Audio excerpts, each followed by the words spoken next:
এক গ্রামে বাস করত এক বুড়ি ও তার মেয়ে সাহি। বুড়ির ছিল খুব অভাবের সংসার। একদিন বুড়ির তেঁতুলের প্রতি খুব লোভ হলো।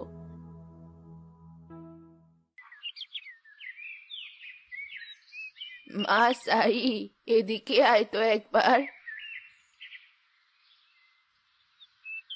কি হয়েছে মা, কি বলছো? দেখলাম রেনু তেঁতুল খাচ্ছে।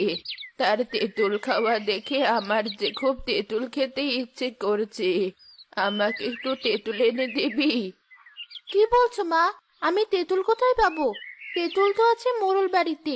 তারা কি আমাকে তেঁতুল দিবে? আর টাকাও তো নেই যে কিনে এনে খাওয়াবো তোমাকে।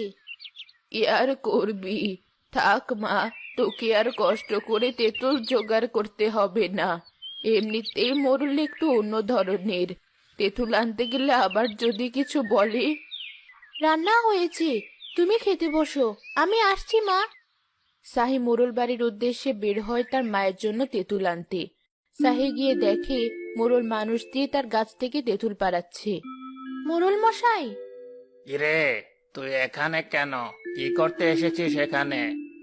মোড়ল মশাই, মায়ের অনেক তেঁতুল খেতে ইচ্ছে করছে। আমার মাকে একটা তেঁতুল দিবেন? তোর মাথা ঠিক আছে তো মেয়ে? এই বাজারে তেঁতুল এখন সোনার সোহাগা। তুই তেঁতুল চাইবি আর আমি দিয়ে দেব? যা এখান থেকে, বের হ।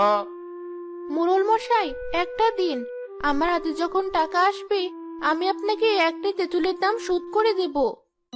ফকিন্নি কোথাকার! ভালোভাবে ভাতই তো খেতে পারিস না, তেঁতুলের দাম শোধ করবে কি করে? বুড়ি বয়সে তেঁতুল খাওয়ার শখ জেগেছে। যাবি এখান থেকে? সাহি সেখানে আর না দাঁড়িয়ে মন খারাপ করে বাড়ি ফিরে এলো। একটু পরে মোড়লের তেঁতুল গাছের কাছে এলো এক সন্ন্যাসী।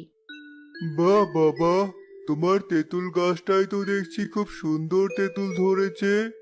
দেখতে যেমন সুন্দর, খেতেও নিশ্চয় তেমন সুন্দর। হ্যাঁ, তা তো বটেই। তবে আমি কিন্তু ফ্রিতে কাউকে তেঁতুল খেতে দেই না। আমার গাছে তেঁতুল খেতে হলে ন্যায্য মূল্য দিতে হয়। হা হা হা হা হা। আমাকে তেঁতুল খেতে দিতে হবে না, আমাকে এক মুঠো ভাত খেতে দিবে বাবা। আমি খুব ক্ষুধার্ত।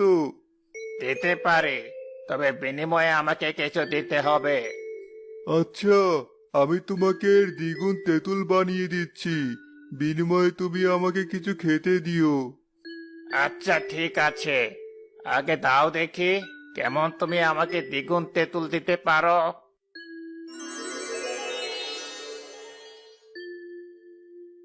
এত তেঁতুল? হ্যাঁ,